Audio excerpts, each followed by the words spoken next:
नमस्कार, मैं संजय अम्बेडकर। आप देख रहे हैं भीमराज दस्तक चैनल। उत्तर प्रदेश में 9 विधानसभाओं पर उपचुनाव हो रहे हैं। इसी में एक सीट है फूलपुर। फूलपुर में भी बसपा अपना प्रत्याशी घोषित कर चुकी है, सपा भी कर चुकी है, असपा भी कर चुकी है, भाजपा भी कर चुकी है। तो आज हम बैठे हैं बसपा के कार्यालय पर, चुनावी कार्यालय पर।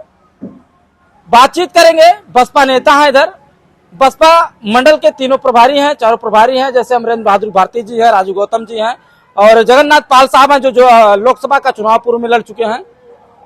चुनावी मुद्दों पर बातचीत करेंगे। सबसे पहले जगन्नाथ पाल जी से बातचीत करेंगे।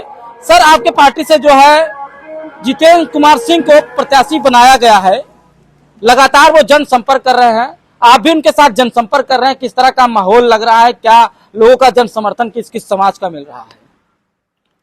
पहले तो आपके चैनल को धन्यवाद और हमारी नेता आदरणीय सुश्री बहन मायावती जी को बहुत बहुत धन्यवाद। उन्होंने फूलपुर उपचुनाव में एक ऐसे प्रत्याशी को भेज दिया है जो सर्वप्रिय प्रत्याशी हैं और मैं पाल समाज को होने के नाते मैं बहुजन समाज पार्टी में अगर पाल समाज का जो मान मिला, सम्मान मिला, हक मिला, हिस्सा मिला, भागीदारी मिली, वो किसी पार्टी ने आज तक नहीं दिया है। अगर कोई दिया है तो बहुजन समाज पार्टी ने बढ़ चढ़ कर दिया है। बहुजन समाज पार्टी ही पाल समाज को राजनीति में खाता खोला है। सबसे पहले विधायक बहुजन समाज पार्टी से हुए। जब जब सरकार बनी है 3-3 4-4 मंत्री, 16-16 लोग जो विधायक नहीं थे वो भी मंत्री बनाए गए थे। बिना चुनाव लड़े सांसद बनाए गए, बिना चुनाव लड़े विधायक बनाए गए। आज माननीय विश्वनाथ पाल जी तीसरे प्रदेश के अध्यक्ष हैं, संगठन के मुखिया हैं उत्तर प्रदेश के। इसलिए बहुजन समाज पार्टी में पाल समाज का बहुत ही सम्मान मिला है। इसलिए पूरा पाल समाज आज बहुजन समाज पार्टी के साथ एक सुर से खड़ा हुआ है और आने वाले 20 तारीख को पाल समाज का एक वोट बहुजन समाज पार्टी के चुनाव निशान हाथी के सामने बटन दबाकर यहाँ से जितेंद्र भाई को भारी मतों से जिता करके आदरणीय बहन जी के हाथों को मजबूत किया जाएगा। आप पाल समाज की बात कर रहे हैं। पाल समाज से जो है समाजवादी पार्टी से भी प्रदेश अध्यक्ष बनाए गए हैं, तो उधर क्यों जुड़े हैं? समाजवादी पार्टी ने जो पाल समाज को प्रदेश अध्यक्ष बनाया है, इसलिए बनाया है कि जब आदरणीय बहन जी ने लोकसभा के चुनाव में 3 प्रत्याशी को लड़ा करके लोकसभा का चुनाव हेम बाबू धनखड़ जी हाथरस से, सारिका सिंह मघेल इटावा से जो रिजर्व सीट थी, धनखड़ सर्टिफिकेट पर 2 प्रत्याशी वहां से लड़े और फूलपुर से जो लोकसभा का चुनाव था उसमें मैं खुद स्वयं प्रत्याशी था। जब हम लोगों ने नामांकन किया, नामांकन करने के बाद समाजवादी के नेता सोचे कि पूरा का पूरा पाल समाज बहुजन समाज पार्टी के साथ जाने वाला है, इसलिए केवल पाल समाज को गुमराह करने के लिए, भटकाने के लिए उन्होंने श्री श्यामलाल पाल जी को प्रदेश अध्यक्ष बनाने का काम किया। लेकिन पाल समाज इनके बहकाने भटकाने में आने वाला नहीं है।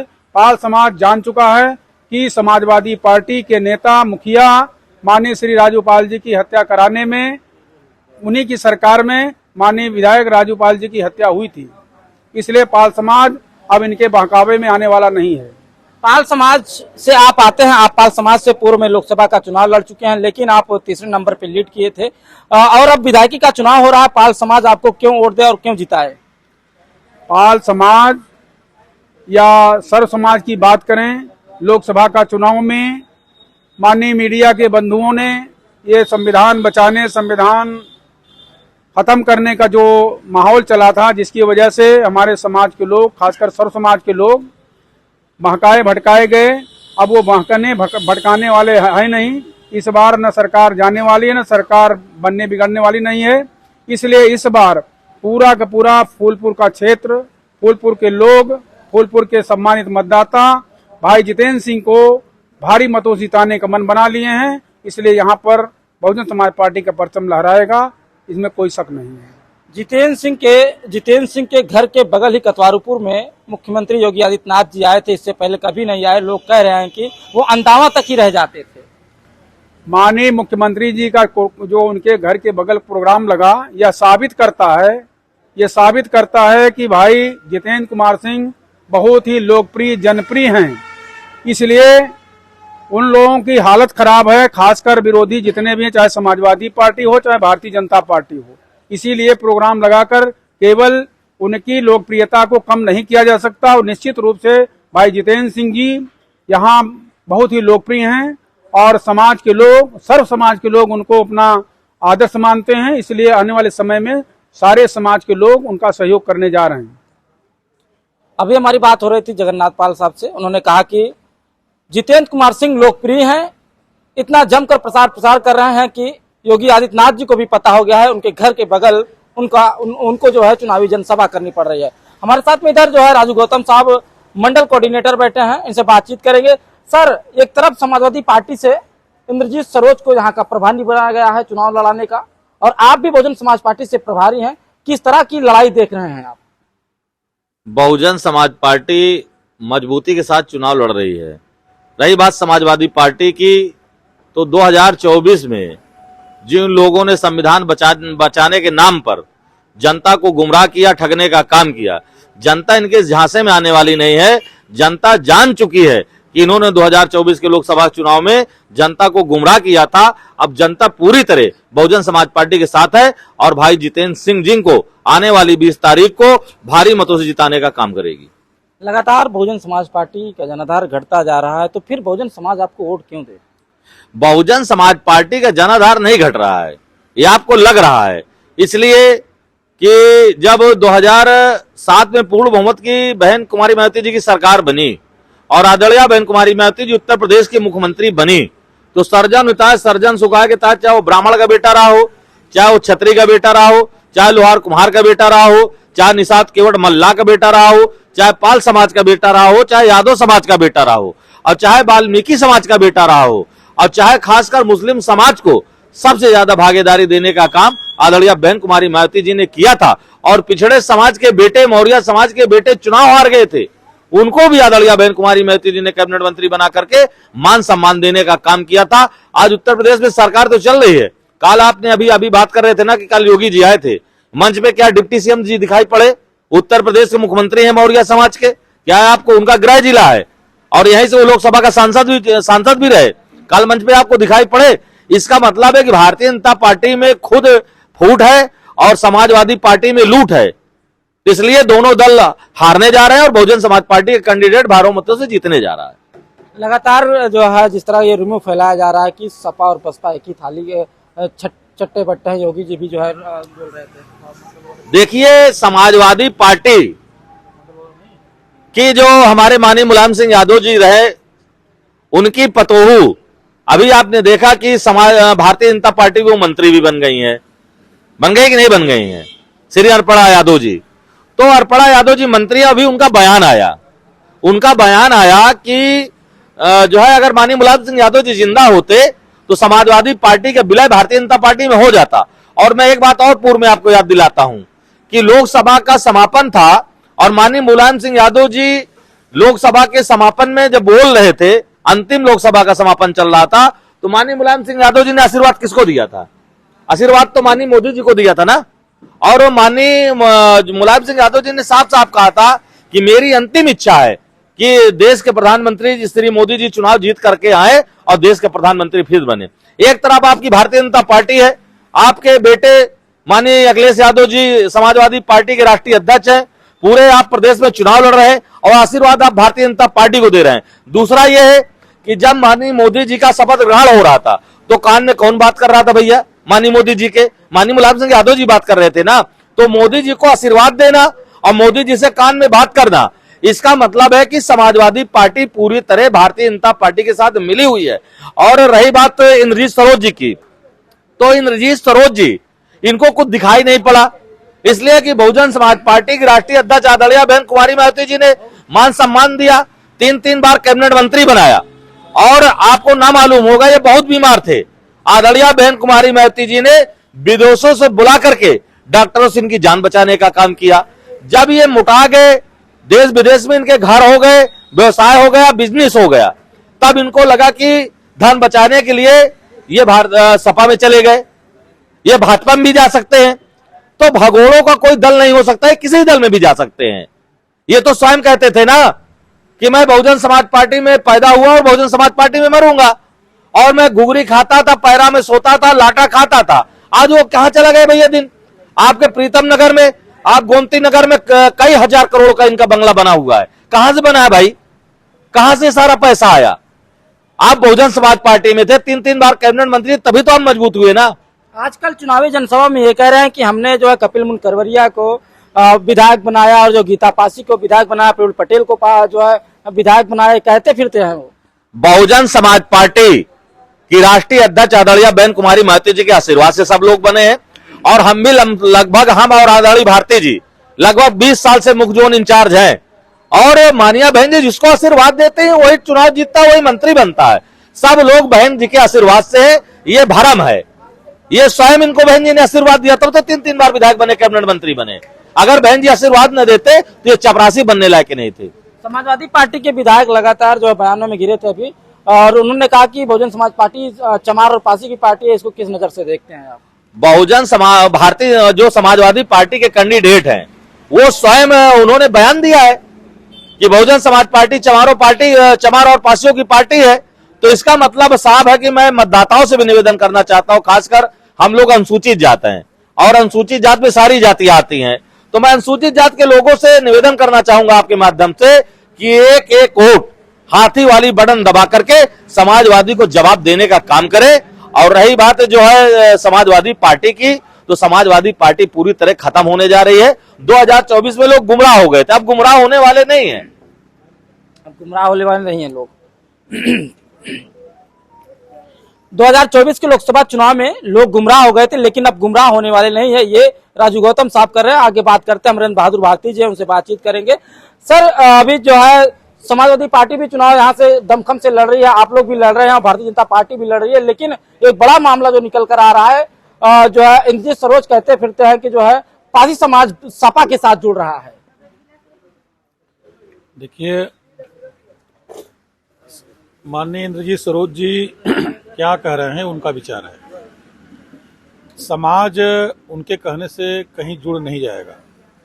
वह एक दौर रहा कि आदरणीय बहन कुमारी मायावती जी और मानवर मसीहा कांसीराम साहब के नेतृत्व में, उनके मार्गदर्शक में वो काम करते थे, तो समाज को बहुजन समाज पार्टी से जोड़ने की बात करते थे और कहते थे कि बहुजन समाज पार्टी की विचारधारा है और विचारधारा से जुड़ करके अपने आने वाले भविष्य का बेहतर निर्माण करिए। और तब समाजवादी पार्टी के पानी पी के बुराई करते थे। समाजवादी पार्टी गुंडा राज, माफिया राज, तमाम तरह की बातें माननीय सरोज जी किया करते थे। वो सरोज जी जो पहले समाजवादी पार्टी के विरोध में तमाम तरह की बातें अपनी उन्होंने कहा है, क्या वह बातें तब झूठी बोल रहे थे? वो उनसे आप जैसे मीडिया के साथियों को प्रश्न करना चाहिए कि आज समाजवादी पार्टी की जो तारीफ कर रहे हैं, तो पूर्व की सरकार में जब मिनिस्टर थे माननीय बहन जी के नेतृत्व में, तो समाजवादी पार्टी के पूरे भाषण में दिन रात उसकी बुराई करते थे। समाजवादी पार्टी की नीतियों का, उनकी नीतियां ऐसी थी जो बुराई करने लायक थी। तो जब समाजवादी पार्टी इतनी अच्छी है आज थी, तो फिर समाजवादी पार्टी की बुराई क्यों करते थे? ये उनका पर्सनल मामला है। दरअसल ये दौर जो चल रहा है, ये व्यापारियों का दौर है। जैसे भारतीय जनता पार्टी अडानी जी, अंबानी जी, सुशील मोदी, मेहुल चौकसी के व्यापारी जो हैं, उनके इशारे पर देश की सरकार चला रहे हैं और देश के सरकारी संस्थानों को पूंजीपतियों के खाते में बेच रहे हैं। वो भी व्यापारी है, राजनीतिक व्यापारी। उसी प्रकार श्री इंद्रजीत सरोज हों या जितने भी लोग बहुजन समाज पार्टी को धोखा दे करके अन्य पार्टी में गए हैं, ये लोग सब राजनीतिक व्यापारी हो गए हैं। ये व्यापार अपना चलाने के लिए कभी समाजवादी पार्टी की जो सुबह से लेकर शाम तक पानी पी पी बुराई करते थे, आज समाजवादी पार्टी की बखान करते हैं और जिस पार्टी से उन्हें न मान सम्मान पहचान मिला है, आज उस पार्टी की बुराई करते हैं। तो उनका खुद आप समझिए, आप जिम्मेदार व्यक्ति हैं, व्यक्ति एक हैं, चरित्र दो निकल के आ रहा है। जब दो चरित्र उनका है तो आप किस चरित्र पर भरोसा करेंगे? वो माननीय सरोज जी का अपना उनका बयान है। मैं उनकी बात को उन्हीं तक ही सीमित रहे, ये ज्यादा बेहतर होगा। आप बहुजन समाज पार्टी से यहाँ के प्रभारी हैं, उधर से इंद्रजीत सरोज जो है प्रभारी हैं, आप दोनों जो है पासी समाज के नेता हैं, गौरव माने जाते हैं, तो किस तरह से टक्कर देंगे उन्हें आप लोग? देखिए, मैं पासी समाज में पैदा हुआ, ये मेरा सौभाग्य है, लेकिन मैं बार बार कहता हूं कि बहुजन समाज पार्टी जो मेरी पहचान है, जाति भी एक पहचान होती है, मेरी पहचान जो बहुजन समाज पार्टी है और मेरा जो धर्म है, मेरा जो विचार है, जो मेरा धर्म है, वह बहुजन समाज पार्टी का आइडियोलॉजी है। बहुजन समाज पार्टी के प्रिंसिपल जो है, सिद्धांत जो है, वो मेरा धर्म है, मेरी विचारधारा है। मैं विचारधारा जुड़ा व्यक्ति हूँ। अब रही बात जाति की बात, तो देश जातियों का देश है और जातियों में बांट करके हमारे समाज को हजारों हजार सालों से गुलाम बनाया गया। आप इतिहास उठाकर देखेंगे पासी समाज का, वो चाहे सातन पासी हो, चाहे बीरा पासी हो, लाखन पासी हो, सुहेल देव पासी हो, या ये हमारे बिजली पासी हो, वीरांगना उदा देवी पासी हो, तमाम वीरांगनाओं ने तमाम राजाओं महाराजाओं पासी समाज पैदा हुए। जो समाज कभी शासक था उस समाज को विचारधारा के आधार पर जाति में बांट करके सम्मानित साथी उसको जानवर से बदतर जिंदगी जीने के लिए लोगों ने मजबूर कर दिया। धन है परम पूज्य बोध सत्य बाबा साहब डॉक्टर बी आर अम्बेडकर, जो आजाद भारत देश का निर्माण किए, लोकतंत्र राष्ट्र का निर्माण किए, भारतीय संविधान बना करके इस देश की सामाजिक व्यवस्था में जो बटा समाज था, जो जानवर से बदतर जिंदगी जी रहा था, उसको कैटेगराइज कर दिया उन्होंने और हमारी समस्या को ला खड़ा कर दिया। कैटेगरी बनाई SC, ST, OBC और जनरल कैटेगरी उन्होंने बनाया। तो हम SC कैटेगरी में आते हैं। हमारा जो समस्याएं हैं वो SC कैटेगराइज के आधार पर देखा जाता है और जो निवारण है भारतीय संविधान के आधार पर, लोकतंत्र के आधार पर, वो SC कैटेगरी के आधार पर हमारा निवारण भी किया जाता है। तो पासी जाति हो या धोबी हो या खटीक हो या चमार बिरादरी के लोग हों, वाल्मीकि हों, मेरा सबसे निवेदन है कि अभी नया जो अभी आपका जो भारतीय जनता पार्टी की सरकार में जो SCओं में कि जो आरक्षण बाबा साहब डॉक्टर बी आर अम्बेडकर ने दिया था, उसमें क्रीमिलेयर और वर्गीकरण ला करके समाज को कमजोर करने का प्रयास किया गया, आरक्षण को कमजोर करने का प्रयास किया गया। तो तमाम चाहे समाजवादी पार्टी हो, कांग्रेस पार्टी हो, जो भाजपा के अगेंस्ट चुनाव लड़ती थी, कहा करते थे कांग्रेसी लोग और समाजवादी पार्टी के लोग कि संविधान बचाना है तो मेरे साथ आ जाओ।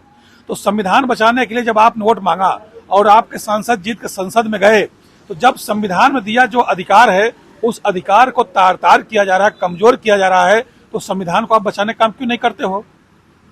ये धोखेबाज लोग हैं। उस आरक्षण को बचाए रखने के लिए इस देश में, पूरे देश में सिर्फ एक पार्टी बहुजन समाज पार्टी और एक नेता आदरणीय बहन कुमारी मायावती जी ने सम्मानित साथियों हुंकार भरा और रोड से लेकर संसद तक सम्मानित साथियों आपने उसका असर देखा। हर जगह राष्ट्रपति के नाम पर ज्ञापन दिया गया, चाहे SDM के यहाँ हो चाहे DM के यहाँ हो। अगर किसी ने विरोध किया तो आदरणीय बहन कुमारी मायावती जी ने विरोध किया। बहन जी जब विरोध कर रही थी तो ये समझ के नहीं विरोध कर रही थी इस आरक्षण से जाटों को लाभ है कि चमार को लाभ है कि इस आरक्षण से ST को लाभ है कि धोबी खटी को लाभ है। बहन जी ने देखा जो बाबा साहब डॉक्टर बी आर अम्बेडकर ने जो हमें आरक्षण दिया है, वो जो एक समूह है SC का इससे नुकसान होने जा रहा है। तो बहन जी ने आरक्षण पक्ष में रह करके उस व्यवस्था का उन्होंने विरोध किया और इससे लाभ जो है शेड्यूल कास्ट शेड्यूल ट्राइब को भी मिलेगा, पिछड़े समाज को मिलेगा। कहने का पर जो आरक्षण जितनी जातियां आरक्षण का लाभ ले रहे हैं सबको इससे लाभ मिलेगा। तो मैं जाति पासी समाज में पैदा हुआ हूँ, ये सौभाग्य है। मैं भी शेड्यूल कास्ट पैदा हुआ, जिस समाज में इतिहास बनाने वाले महापुरुष पैदा हुए। लेकिन मैं सबसे निवेदन करना चाहता हूँ कि जो चुनाव चल रहा है फूलपुर का उपचुनाव, इस चुनाव में Samajwadi party, Congress party, Bhajpa party की नीतियों को समझ गए हैं लोग। इससे निजात पाने के लिए लोकप्रिय प्रत्याशी भाई जितेंद्र सिंह का चुनाव निशान जो हाथी है, जो आदरणीय बहन कुमारी मायावती जी ने उन्हें दिया है, इस पर मोहर लगाकर पारी समाज लोग इन्हें विधायक बनाए, ताकि समाजवादी पार्टी जो डिवाइड एंड रूल की जो नीतियां अपनाई है कांग्रेस और भाजपा के साथ मिलकर के, इससे उनके पर्दाफाश हो जाए और बहुजन समाज पार्टी का सम्मानित साथी यहाँ पर विधायक बन जाए और आदरणीय बहन कुमारी मायावती का हाथ मजबूत हो जाए। जो पासी समाज के लोग भाजपा में या सपा में जुड़ रहे हैं, उनको क्या कहना चाहेंगे? भाजपा और सपा, देखिए इस देश में दो विचारधारा है, एक बराबरी की, एक गैर बराबरी की। बराबरी की विचारधारा, समता की विचारधारा बहुजन समाज पार्टी लेकर चल रही है। गैर बराबरी की विचारधारा Samajwadi party, Congress party, Bharatiya Janata party लेकर चल रही है। तो गैर बराबरी की विचारधारा के साथ लोग न जाएं। जो बराबरी समानता की विचारधारा वाली पार्टी बहुजन समाज पार्टी, इस पार्टी के साथ रह करके विचारधारा के आधार पर फूलपुर को जीतने का काम करें। सर, इस बयान पर आप क्या कहेंगे? जिस तरह से मुस्तफा सिद्दीकी ने कहा, जो समाजवादी पार्टी के प्रत्याशी है, कि बहुजन समाज पार्टी चमार और पासी की पार्टी है, क्या आपके पार्टी में और भी जाति के लोग नहीं? देखिए, मुस्तफा सिद्दीकी को मुझे बड़ा तकलीफ होता है कि ऐसे लोग इस तरह के बयान देते हैं, जिसके दम पर वो दो बार तीन बार विधायक हुए, सदन पहुंचे, उस वोटरों को अपमानित करने का काम करते हैं। और हमको जो लगता है, मैं तो घूम रहा हूँ जगह जगह, बस्तियों में जा रहा हूँ, शेड्यूल कास्ट की सभी समाज के लोग और पिछड़े समाज को जनरल कैटेगरी ब्राह्मण क्षत्रिय वैश्य भी कहते हैं कि मुस्तफा सिद्दीकी को इस तरह का बयान नहीं देना चाहिए। जो व्यक्ति सही ढंग से बयान न दे पाए, जो व्यक्ति अपनी बात सही ढंग से न कह पाए, उस समाज का निर्माण क्या करेगा? ऐसे में ऐसे व्यक्ति का बहिष्कार होना चाहिए। और बड़ी बात यह है, मैं एक बात कह दूं आपके चैनल के माध्यम से, देखिए, अगर माता पिता अपने बच्चों को पैदा करते हैं, माँ बाप पैदा करते हैं, इस सोच के आधार पैदा करते हैं कि ये प्रकृति का नियम है और संसार इसी तरह से चल रहा है। एक उसके पीछे उनका आशय होता है कि जो मैंने सारी व्यवस्था बना के रखा है, इस पर मालिकाना हक कौन लेगा? हमारे बच्चे लेंगे, और उसके बाद हमारे बुढ़ापे के सहारा बनेंगे, लाठी बनेंगे। अगर वो बच्चे बड़े होकर के नालायक हो जाते हैं तो माँ बाप भी पश्चाताप करते हैं कि क्या बताऊं, ऐसे बच्चे अगर हमें जानता होता तो पैदा होते इसका मैं गला दबा देता। ऐसे माँ बाप कहते हैं जो बच्चे नालायकी करते हैं, जो बच्चे गैर जिम्मेदार हो जाते हैं, जो बच्चे माँ बाप को उम्मीदों पानी फेरते हैं, माँ बाप कोसते हैं। तो ठीक उसी प्रकार देश और राष्ट्र भी एक परिवार है। इस परिवार को चलाने के लिए बाबा साहब डॉक्टर बी.आर. अम्बेडकर ने जब लोकतंत्र राष्ट्र बनाया तो उसमें उन्होंने कानून बनाया कि देश को संचालित करने के लिए पार्टियां बनेंगी और पार्टियां चुनाव के आधार पर चुनी जाएंगी और देश और प्रदेश संचालन करेंगी। तो प्रदेश और देश संचालन करने के लिए राजनीतिक पार्टी बनी। राजनीतिक पार्टी में जिस राजनीतिक पार्टी से जो पैदा हो, जिसको पैदा किया जाए, जिस नेता को, उस पार्टी की जो विचारधारा है, उस विचारधारा को आगे बढ़ाने के लिए पैदा किए जाते हैं।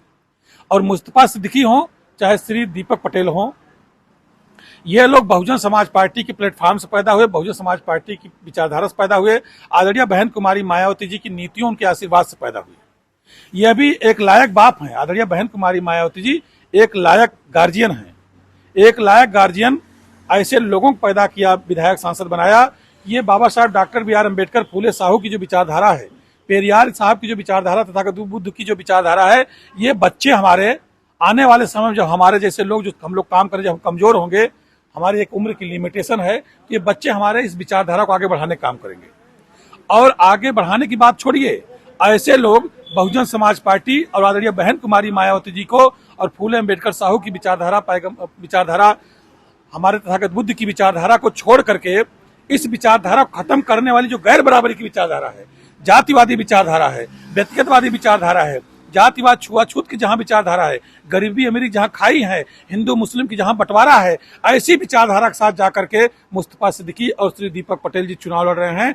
तो मैं क्षेत्र की जनता से कहना चाहता हूं, जिस विचारधारा के आधार पर इनको आप लोगों ने विधायक बनाया था, उस विचारधारा के विरोध में, गैर बराबरी वाली विचारधारा के साथ जाकर ये आज चुनाव लड़ने आए हैं। ऐसे गैर जिम्मेदार, लापरवाह जो बच्चे पैदा हुए हैं देश का विकास, देश का निर्माण करने के लिए, ऐसे लोगों को नकार दीजिए और इनकी जमानत जब्त करके बहुजन समाज पार्टी का आदरणीय बहन कुमारी मायावती जी ने जिसको प्रत्याशी बनाया, जितेंद्र सिंह को विधायक बना करके इनको मुंहतोड़ जवाब दे करके आदरणीय बहन कुमारी मायावती के हाथों को मजबूत करें और देश में इंसानियत, मानवता का पैगाम दें और इस फूलपुर का नेतृत्व भाई जितेंद्र सिंह के हाथ में दें।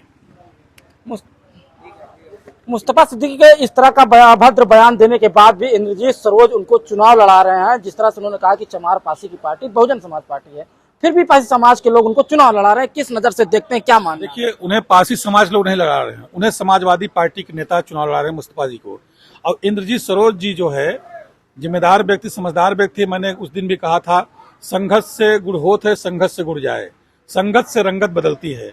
अखिलेश यादव जी, आपको याद होगा जब सरकार इनकी गई और श्री योगी आदित्यनाथ मुख्यमंत्री जब बने तो जिस आवास में थे उस आवास को धुलाया गया कि ये दलित समाज से आते हैं। तो वो जो आवास धुलवाया गया वह एक विचारधारा थी, गैर बराबरी की विचारधारा। तो अखिलेश यादव जी, हम लोग यहीं पर उपचुनाव लड़ा रहे थे लोकसभा का, तो लोकसभा के उपचुनाव हम लोग समर्थन किए थे, लड़ा रहे थे। तो अखिलेश यादव जी यहाँ बोल रहे थे कि मुझे एहसास हुआ पहली बार कि मैं भी शूद्र हूँ। नहीं, मेरा काम फॉरवर्ड था, मैं अपने फॉरवर्ड समझता था, मुझे एहसास करा कि मैं भी शूद्र हूँ। तो ऐसे अखिलेश यादव जी ये बात बोलने के बाद फिर उस जिस व्यवस्था के आधार पर उनके आवास को धुलवाया गया था, उसी व्यवस्था को बढ़ाने में फिर लग गए अखिलेश यादव जी, जिनके साथ श्री इंद्रजीत सरोज जी लग गए हैं। तो माननीय अखिलेश यादव जी भी राजनीतिक व्यापारी हैं, उनके साथ श्री इंद्रजीत सरोज जी भी लगे हैं, तो राजनीतिक व्यापारी हैं। राजनीतिक व्यापारियों के साथ पासी समाज के लोग जुड़ जाएं, ऐसा नहीं हो सकता, ऐसा नहीं हो सकता, गुमराह कर सकते हैं। इसलिए मैं आपके चैनल के माध्यम से कहना चाहता हूं, पासी समाज के लोग से मेरा निवेदन है, चाहे मेरे पासी समाज के लोगों, आप लोग इस देश में दिशा और दशा तय करने काम किए हैं। आप शेड्यूल कास्ट के व्यक्ति हैं, जब आरक्षण आप खतरे में पड़ता है तो आप, चाहे आप हों चाहे आपके समग्र जातियां हैं, सबका नुकसान है। आरक्षण की बात, इस देश में संविधान की बात करने वाली सिर्फ एक नेता आदरणीय बहन कुमारी मायावती जी, बहुजन समाज पार्टी के बैनर तले, बहुजन समाज पार्टी के बैनर तले जब तक इंद्रजीत सरोज जी बात बोलते थे तो बात अच्छी लगती थी। जब गैर बराबरी स्थापित करने वालों के साथ जाकर बात बोल रहे हैं तो अपने स्वार्थ के लिए कर रहे हैं, इसलिए उनसे सावधान होइए। बहुजन समाज पार्टी पर भरोसा करिए। बहुजन समाज पार्टी के प्रत्याशी भाई जितेंद्र सिंह को जिताने के लिए हाथी वाली बटन दबाइए, तब आपके समाज का भी भला होगा, आपका कैटेगरी भला होगा और देश का भी बेहतर निर्माण होगा। फूलपुर में एक नई नवेली पार्टी है, ये चंद्रशेखर आजाद की पार्टी हुई। चंद्रशेखर आजाद अभी आए भी थे चुनावी जनसभा करने, वो कह रहे हैं कि इस फूलपुर को दूसरा नगीना हम बनाने जा रहे हैं। आपने देखा कि उनके कार्यक्रम में कुर्सियां नहीं भर पाई। जो आदमी 5000 आदमी नहीं इकट्ठा कर सकता और जो 2 टिकट के लिए समाजवादी पार्टी के मुखिया श्री अखिलेश यादव जी की चौखट पे आंसू डाल दे, रो दे, वो समाज का भला करेंगे? वो कभी समाज का भला नहीं करने वाले हैं। ये सब एक एजेंट के रूप में काम कर रहे हैं। तमाम मैं देखता हूं, चाहे ठावले जी हों, चाहे आजाद समाज पार्टी के लोग हैं, तमाम ऐसे लोग हैं। भारतीय जनता पार्टी, कांग्रेस के लोगों ने और समाजवादी पार्टी के लोगों ने बहुजन समाज पार्टी को कमजोर करने के लिए इनको एजेंट के रूप में तैयार किया है। लेकिन बहुजन समाज पार्टी कमजोर होने वाली नहीं। बहुजन समाज पार्टी एक आंदोलन है, एक मिशन है, एक मूवमेंट है। और आने वाले समय पर 2027 में उत्तर प्रदेश की नहीं, पूरे देश की जनता जान चुकी है कि भारतीय जनता पार्टी के लोगों ने और समाजवादी पार्टी के लोगों ने, कांग्रेस के लोगों ने गुमराह किया था। तो 2027 में पूर्ण बहुमत की सरकार उत्तर प्रदेश में बनने जा रही है। कुछ दिखाई नहीं पड़ रहा है। आज उत्तर प्रदेश की जनता रो रही है, उत्तर प्रदेश का किसान रो रहा है। अभी फतेहपुर में 2 किसानों ने अब हत्या कर लिया। हमारी बहन बेटियां सुरक्षित नहीं है, नौजवान सुरक्षित नहीं है। नौजवान अगर रोजगार मांगता तो लाठी खाता है। हमारी बहनें सुरक्षित नहीं है। तो आज पूरा देश त्रायमान मचा हुआ है। और मैं दावे के साथ कहना चाहता हूं, अगर देश के लोगों ने बहुजन समाज पार्टी के राष्ट्रीय अध्यक्ष आदरणीय बहन कुमारी मायावती जी के हाथों को नहीं मजबूत किया तो पूरा देश को भारतीय जनता पार्टी और समाजवादी के लोग उद्योगपतियों के हाथ बेच देंगे। कुछ भारत में बचेगा नहीं, सब कंगाल हो जाएगा। हम लोग गुलाम हो जाएंगे। आजकल भारतीय जनता पार्टी का एक नारा बहुत तेजी से वायरल हो रहा है, बटेंगे तो कटेंगे। अब भैया सब लूटा जा रहा है, सब पिटा जा रहा है। अब बहन जी भी तो कह रही हैं बहुजन समाज पार्टी के साथ जुड़ोगे तो आगे बढ़ोगे, विधायक भी बनोगे, सांसद भी बनोगे, कैबिनेट मंत्री भी बनोगे और आपको मान सम्मान भी मिलेगा और आप सुरक्षित भी रहोगे। ये बहन जी का नारा है। और बहन जी ने सर्जन सुखाए के तहत 2007 में सरकार चलाया, सारे समाज को भागीदारी देने का काम किया।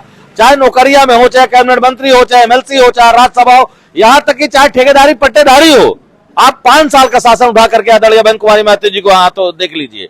बहन कुमारी मायावती जी ने जो लोग 70 साल में नहीं काम कर पाए, कांग्रेस के लोगों ने, भारतीय जनता पार्टी के लोगों ने, आदरणीय बहन कुमारी मायावती जी ने 5 साल के शासनकाल में बहुत लोगों को रोजगार दिया। और जो हमारे लोग झोपड़ी में रहते थे, मानवर कांसीराम शहरी आवास के तहत हर गरीब के लोगों को, चाहे किसी समाज का हो, सबको पक्की छत देने का काम बहुजन समाज पार्टी की राष्ट्रीय अध्यक्ष आदरणीय बहन कुमारी मायावती जी ने किया। एक तरफ भारतीय जनता पार्टी हिंदुत्व की बात करती है, हिंदू मुसलमान की राजनीति करती है, वहीं दूसरी तरफ सर जो है कहती है कि बटेंगे तो कटेंगे। बटेंगे तो कटेंगे नहीं, बहुजन समाज पार्टी के साथ जुड़ेंगे तो बढ़ेंगे और सुरक्षित भी रहेंगे। इस तरह की गारंटी अगर कोई दे पाता है तो बहुजन समाज पार्टी की सरकार में आदरणीय बहन जी ने दिया था। शिक्षा की गारंटी, सुरक्षा की गारंटी, रोजगार की गारंटी और सड़क, शिक्षा, पानी, बिजली से लेकर के तमाम योजनाएं ला करके प्रदेश को खुशहाल बनाने का काम बहुजन समाज पार्टी के नेता आदरणीय बहन जी ने अपने शासनकाल में करने का काम किया था। चाहे वो सफाई कर्मी की भर्ती हो, चाहे लेखपाल की भर्ती हो, चाहे पुलिस की भर्ती हो, चाहे शिक्षक की भर्ती हो, तमाम सरकारी नौकरियों दे करके अस्थायी रोजगार देने का काम आदरणीय बहन जी ने अपने शासनकाल में करने का काम किया है। अब पूरा प्रदेश जानता है, 4 महीने की सरकार रही हो, चाहे 6 महीने की सरकार रही हो, चाहे 15 महीने की सरकार रही हो, चाहे 5 साल की सरकार रही हो, प्रदेश में अमन चैन कायम था। आज नकली समाधान दिवस होता है, एक भी जनता का समाधान नहीं होता। आदरणीय बहन जी के शासनकाल में 10 से 12 बजे तक अधिकारी बैठा करते थे, जनता को सुना करते थे और उनकी समस्याओं का निराकरण करते थे और 1 हफ्ते बाद सारी कार्रवाई करके गरीब हो चाहे कमजोर हो उनको उनका निदान होता था और उनकी समस्या सुनी जाती थी और ग्राउंड लेवल पर उनका काम हो जाता था। आज दरखास्त लेकर के गरीब कमजोर लोग भटक रहे हैं, किसी कोई सुनवाई नहीं हो रही है और जनता त्राही त्राही कर रही है। कोई भी वर्ग आज जिस सरकार से खुश नहीं है। पूरा प्रदेश आदरणीय बहन जी के शासनकाल को याद कर रहा है। आने वाले समय में पुनः आदरणीय बहन जी के हाथों में, ये बहुजन समाज पार्टी के हाथों में इस प्रदेश की कमान सौंपेंगे और इस उपचुनाव में रिकॉर्ड कायम होने जा रहा है। पूरा फूलपुर के सम्मानित मतदाता आदरणीय बहन जी द्वारा जो आशीर्वाद प्राप्त भाई जितेंद्र सिंह जी हैं, उनको हाथी के सामने बटन दबाकर इतनी भारी मतों से जिताने जा रहे हैं कि सारे विरोधियों की जमानत जब्त कर देंगे और भाई जितेंद्र सिंह रिकॉर्ड मतों से जीत करके आदरणीय बहन जी के हाथों को मजबूत करेंगे, ऐसा मुझे पूर्ण विश्वास है।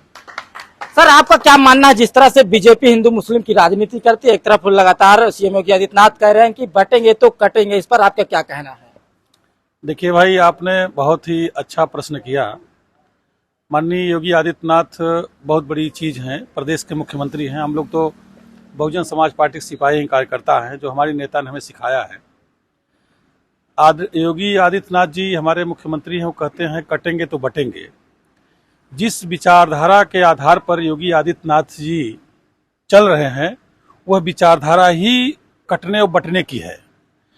भारतीय संविधान बाबा साहेब डॉक्टर B.R. अम्बेडकर ने जब बनाया तो उसके प्रथम पृष्ठ पर लिखा है, यह भारत का संविधान समता, स्वतंत्रता, बंधुत्व और न्याय पर आधारित धर्मनिरपेक्ष राष्ट्र का निर्माण करेगा। मतलब इस देश में रहने वाली सभी जात, धर्म, मजहब के लोगों की हक, अधिकार, सम्मान बराबर होगा।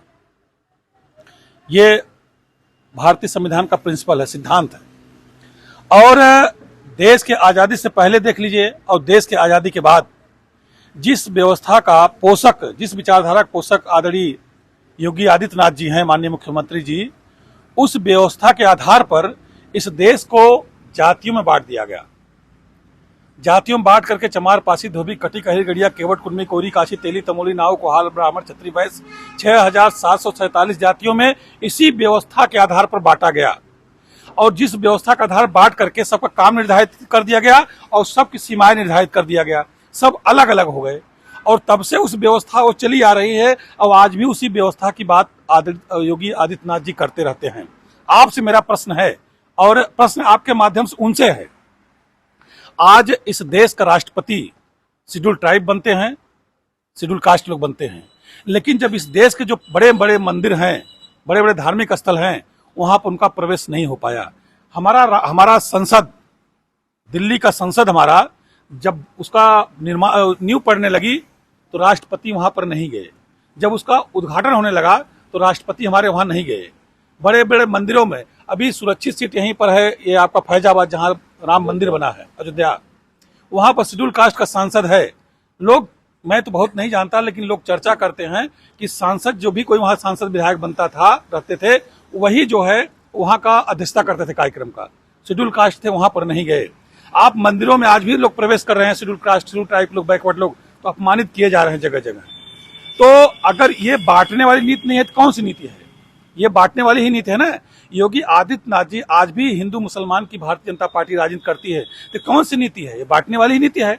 जब आप बांटने की बात करते हो और वोट लेने के लिए आप कहते हो समाज को कि बटोगे तो कटोगे, मतलब हिंदू के नाम पर आप इकट्ठा करना चाहते हो, 8 वोट ले लेने चाहते हो, वोट लेने के बाद लोगों को बांटना शुरू करते हो। आप बताओ, अगर आप नहीं बांटना चाहते हो तो बाबा साहब डॉक्टर B.R. अम्बेडकर ने जो भारतीय संविधान में आरक्षण दिया है, जो आरक्षण दिया है, उस आरक्षण क्यों कमजोर करना चाहते हो? क्यों आरक्षण को बांटना चाहते हो? आप जो बाबा साहब डॉक्टर B.R. अम्बेडकर ने जो व्यवस्था बनाया था, आदरणीय बहन कुमारी मायावती जी ने अपनी सरकार में अपने क्षेत्र का सर्वे करा कर, प्रदेश सर्वे करा कर स्कूल खोला, सरकारी संस्थान खोला, अस्पताल खोला। आज स्कूल आप बंद करा रहे हो, शिक्षाएं आप महंगी करा रहे हो, गरीब लोग स्कूल कॉलेज तक न पहुंच पाए।